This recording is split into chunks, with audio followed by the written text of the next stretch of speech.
What's up, everyone? Cable Guy here. Well, after some technical difficulties on account of my phone dying and taking a crap on me, I had to get a new one.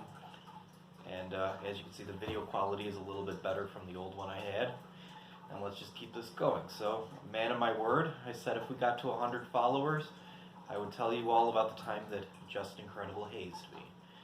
So, it's a little bit of quick backstory to give it all context. As y'all can see from the YouTube channel, we had been doing a number of interviews in our little podcast over the months, and we decided to take it up a notch where he was going to train me and break me into the business as a manager and occasional wrestler, okay?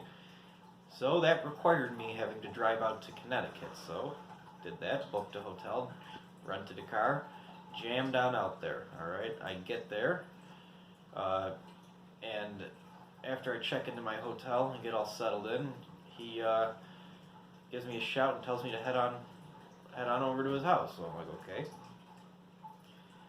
So he gets in the car and he's like, okay, let's go. So we're driving to our destination, and we're at like an intersection, and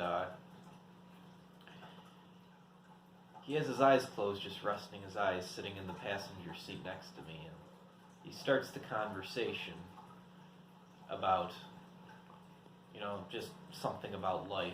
And then it takes a very hard left turn, this story. And I can't even say what this story, the context of the story, because it was that depraved. Alright? And he decided to, now we're going to name these two people such and such and so, not to bury them, but they know who they are if they're watching. And he just tells me this very crude, disgusting story involving such and such and so, and it just caught me so off guard that I was like, no, not such and so, where my voice crackled because it just caught me so off guard. And he just sat there with his eyes closed like this, just grinning and smiling. And at that moment, my world was mildly shattered by Justin Credible, and everything in my life had come to that at this moment.